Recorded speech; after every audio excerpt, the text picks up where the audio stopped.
नमस्कार।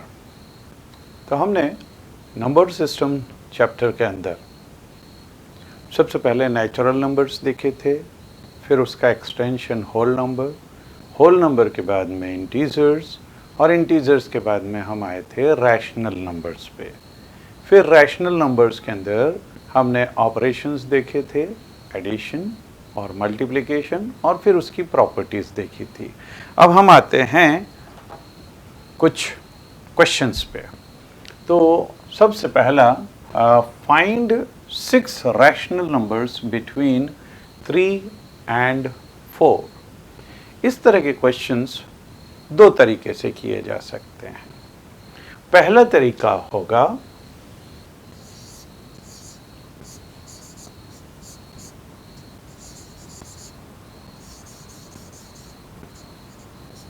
First method.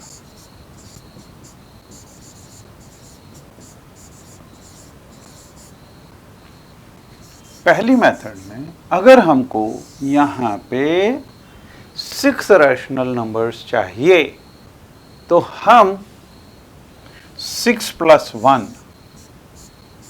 Means 7 इनके denominators में लेके आ जाएंगे। कैसे?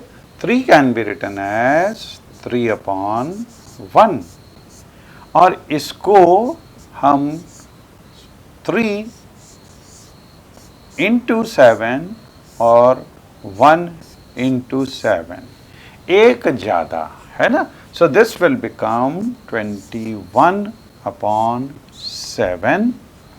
ऐसे ही 4 को हम लिख सकते हैं 4/1, और इसको 4 को भी 7 से मल्टीप्लाई डिवाइड करें। So this will be equal to 28/7।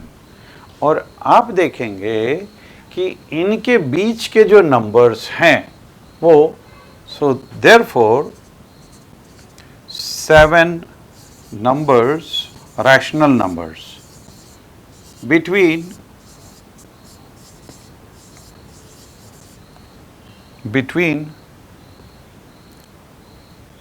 3 and 4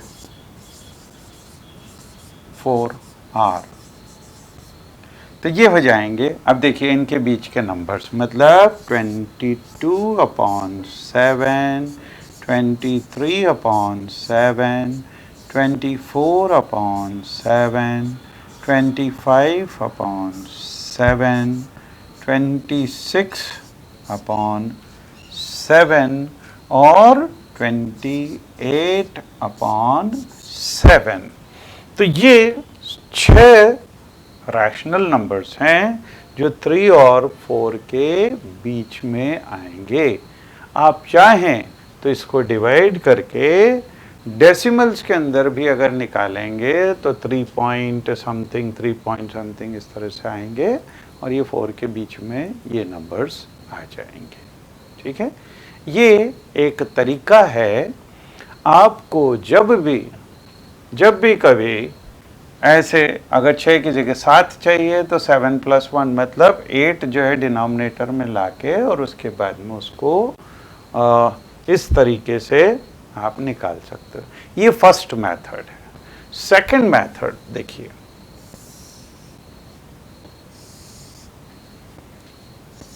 second method. इस सेकंड मेथड के अंदर हम क्या करेंगे, 3 और 4, इसमें से हम मीन निकाल के और बीच के नंबर्स निकालते जाएंगे। जैसे अब इनके बिल्कुल बीच में नंबर 3 + 4/2 मीन्स 7/2, ये बीच का नंबर है जो इन दोनों के बीच में आएगा। फिर इन दोनों के बीच में इसका मीन निकाल लो, तो 3 + 7/2 means this will B 6 + 7 means 13/2, और 13/2/2 मीन्स दिस विल बिकम 13/4। ये इन दोनों के बीच का नंबर होगा। ठीक है। अच्छा, ऐसे ही इन दोनों के बीच का नंबर भी हम निकाल सकते हैं।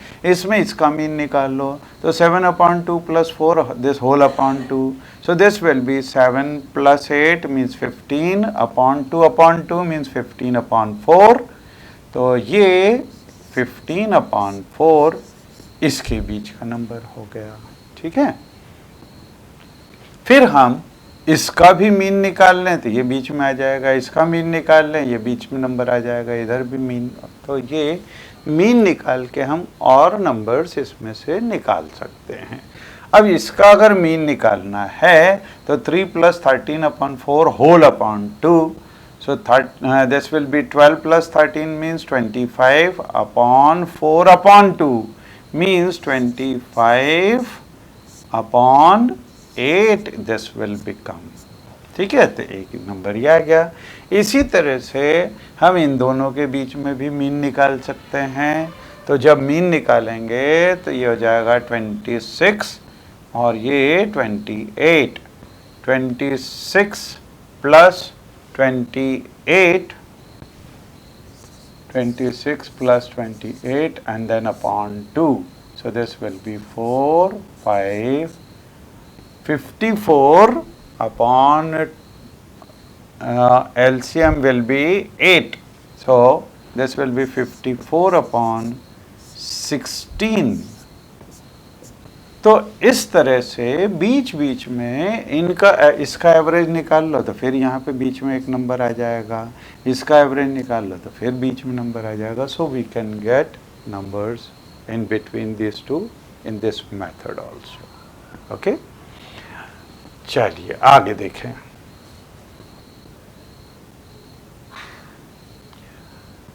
Now next is find 5 rational numbers between 3/5 and 4/5।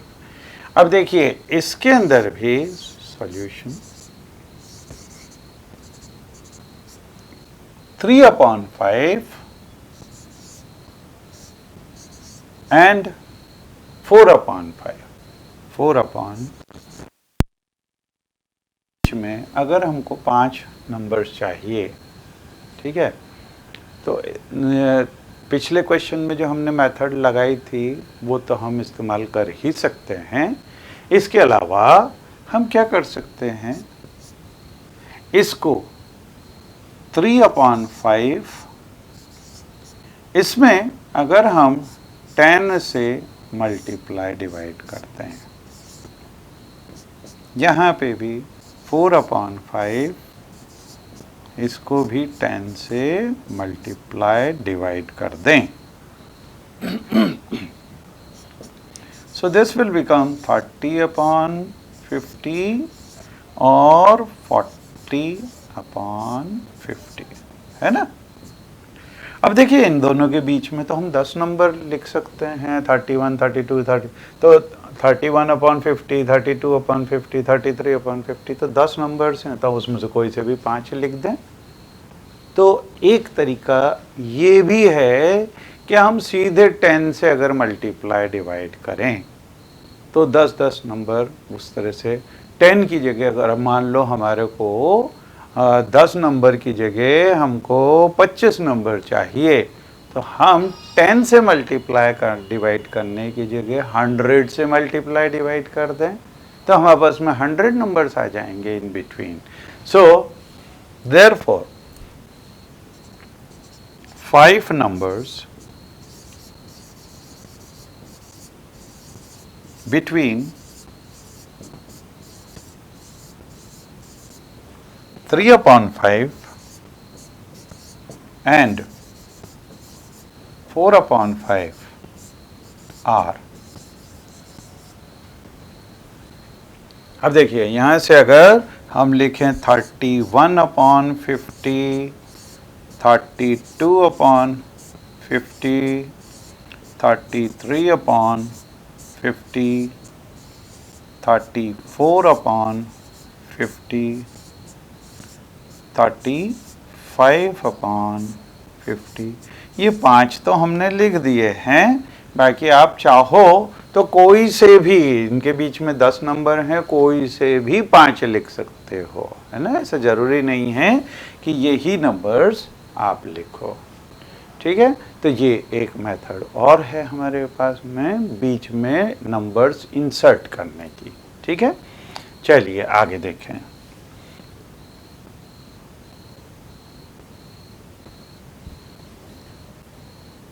Now come to irrational numbers. अब देखिए, रैशनल तो हमने देख लिए। रैशनल नंबर्स मतलब जिसको p बाय क्यू के फॉर्म में लिखा जा सके वो तो रैशनल हुआ, और जो नंबर p बाय क्यू के फॉर्म में नहीं लिखा जा सके उसको इर्रेशनल नंबर बोलेंगे। तो यहाँ पे a number which can not be written in the form of p by q cannot be written. Okay, so where p and q are integers and q is not equal to 0, ठीक है। तो वो अच्छा, फिर हमने ये देखा कि अगर नंबर फ्रैक्शनल फॉर्म में हो तो हम न्यूमरेटर को डिनोमिनेटर से डिवाइड भी कर सकते हैं।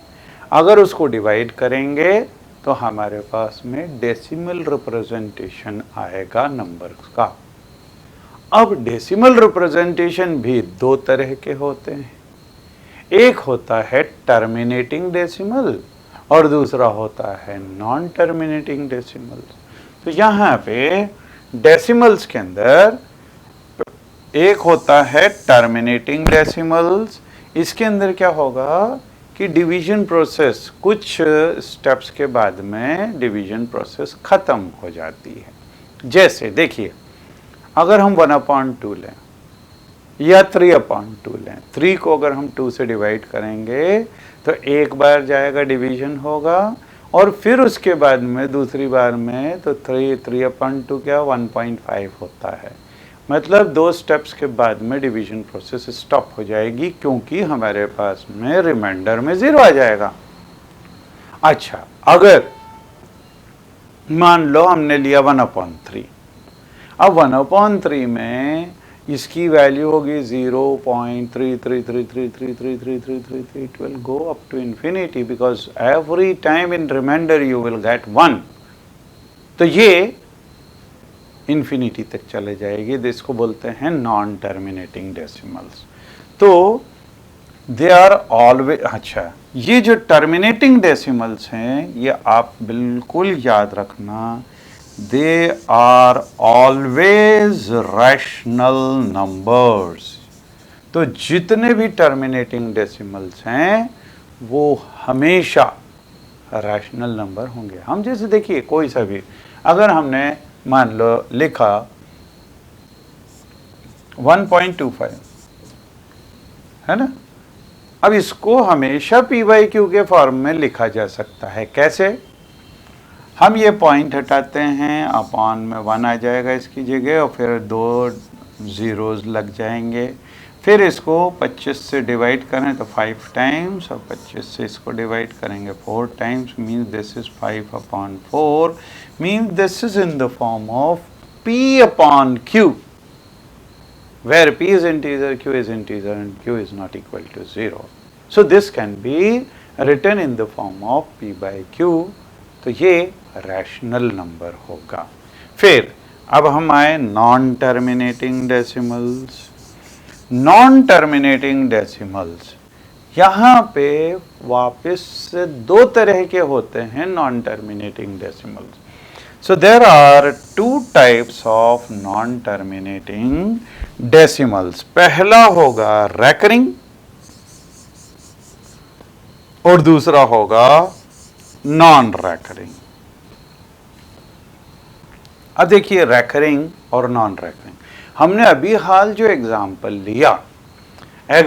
लिया हमने 1/3, इसको 0.3333 and so on, this is going up to infinity. तो ये नॉन टर्मिनेटिंग है, लेकिन इसकी वैल्यू क्या है 1/3 है, मतलब ये रैशनल भी हो सकता है। लेकिन कुछ डेसिमल्स इस तरह के होते हैं जैसे अगर आप देखोगे √3 की वैल्यू 1.73205 एंड सो ऑन, आपने डिवीजन मेथड से स्क्वायर रूट की वैल्यू निकालनी देखी है ना। तो 8th क्लास के अंदर आपने इसको किया है डिवीजन मेथड। तो इसमें ये ऐसे चलता चला जा रहा है, ना तो डिवीजन प्रोसेस ख़त्म हो रही है, हर बार कोई ना कोई नया नंबर आता जा रहा है। और नंबर अब यहाँ तो अगर आप देखेंगे तो ये नंबर इसमें 3 रिपीट हो रहा है, मतलब एक डिजिट रिपीट हो रहा है।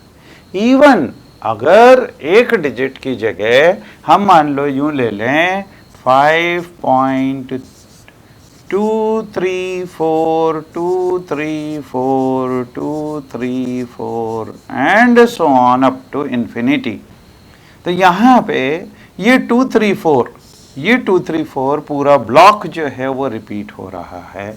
इसको लिख सकते हैं 5.234, और अगर इसके ऊपर बार लगा हुआ है इसका मतलब ये पूरा का पूरा ब्लॉक रिपीट हो रहा है। तो 5.234 यहाँ पे एक पूरा ब्लॉक ऑफ डिजिट रिपीट हो रहा है, तो ये भी रैशनल नंबर होगा।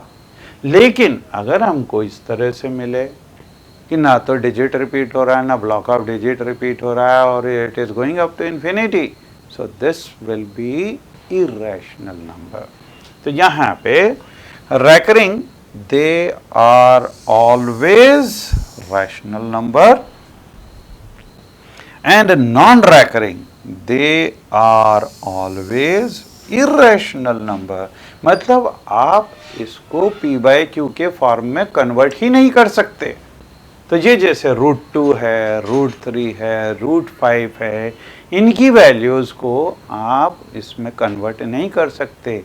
इवन आपने एक नंबर देखा है पाई वो इर्रेशनल नंबर है, उसकी भी वैल्यू आप डेसिमल में, मतलब वो टर्मिनेटिंग डेसिमल नहीं होगा, वो इर्रेशनल नंबर होगा। तो चलिए आगे देखें।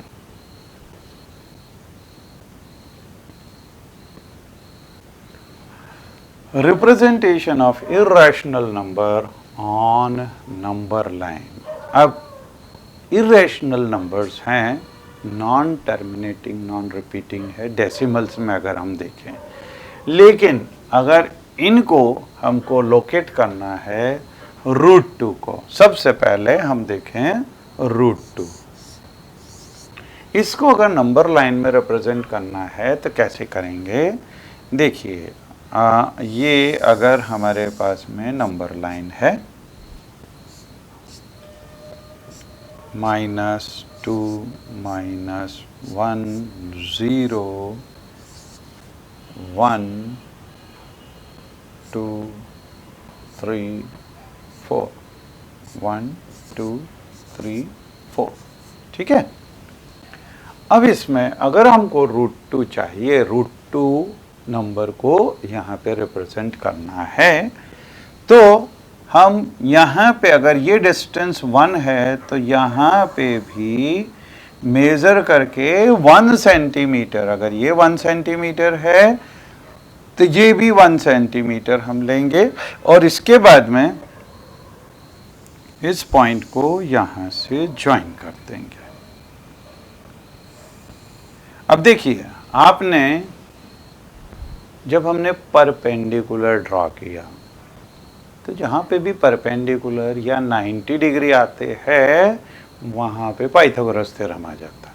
तो हमने पाइथागोरस थ्योरम में अगर हम देखें कि ये 1 है, ये 1 है, ये अगर 90 डिग्री है, ये 1 सेंटीमीटर और ये 1 सेंटीमीटर, तो ये अगर ABC है तो बाय पाइथागोरस थ्योरम AC² मतलब hypotenuse square is equal to AB² plus BC² होता है ना।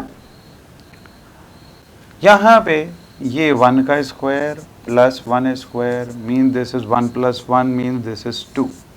तो A C square is equal to 2 है, तो A C is equal to √2 हो जाएगा। मतलब ये जो डिस्टेंस है ये √2 हो जाएगा। इसका मतलब यहाँ नंबर लाइन में अगर ये 1 है और ये भी 1 है तो ये √2 हो जाएगा।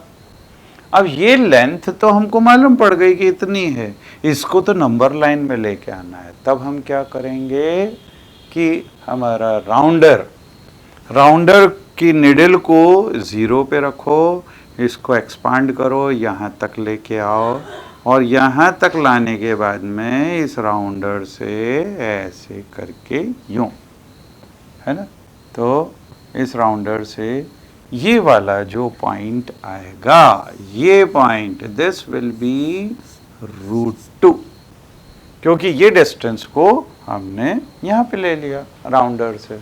तो राउंडर से जहाँ पे ये आएगा इसमें ये वाला पॉइंट दिस विल बी √2। ठीक है। अच्छा, अब देखिए यहाँ पे अगर ये राइट ट्रायंगल इसमें ये √2 हो और ये 1 हो, ये अगर ए बी सी है, तब ए सी क्या हो जाएगा इस केस के अंदर, A C square is equal to A B square plus B C square होगा। मतलब A C square is equal to इसका स्क्वायर तो √2 का स्क्वायर और प्लस ए बी स्क्वायर मतलब 1 square. So this will become 2 and plus 1 mean this is 3। तो A सी क्या हो जाएगा, ए सी विल बिकम इक्वल टू √3। तो ये आ जाएगा √3, राइट। तो अगर हमारे को √3 को रिप्रेजेंट करना है, अब देखिए ये यहाँ से लेके यहाँ तक का डिस्टेंस ये तो √2 है, यहाँ से लेके यहाँ तक। अगर यहाँ पे हम 1 सेंटीमीटर का वापस से ये 1 सेंटीमीटर का अगर परपेंडिकुलर ड्रॉ करते हैं और इस पॉइंट को यहाँ से ज्वाइन कर दें, तो ये डिस्टेंस कितना हो जाएगा, √3 मीन्स दिस विल बिकम √3। और ये अगर √3 हुआ, हम वापस से राउंडर को 0 पे रखें, इसको यहाँ तक एक्सटेंड करें और फिर यहाँ से लेके यूँ ड्रॉ कर दें, तो दिस पॉइंट विल रिप्रेजेंट √3। ये वाला पॉइंट √3 आ जाएगा। तो इस तरह से हम √2 को नंबर लाइन में और √3 को नंबर लाइन में रिप्रेजेंट कर सकते हैं। तो एक बार फिर से देख लीजिए प्रोसीजर। √2 के लिए 1 के ऊपर 1 सेंटीमीटर का परपेंडिकुलर और फिर इसको ड्रॉ करो तो ये √2 होगा। राउंडर से इस √2 को नंबर लाइन के अंदर ले जाओ। फिर अगर √3 चाहिए तो √2 पे हम एक परपेंडिकुलर ड्रॉ करेंगे, तो ये हाइपोटेन्यूस √3 आएगा। यहाँ पे इसको रखा और फिर इस तरह से ड्रॉ कर दिया, तो वी विल गेट √3, राइट। चलिए आगे देखें। अब देखिए construction of square root spiral.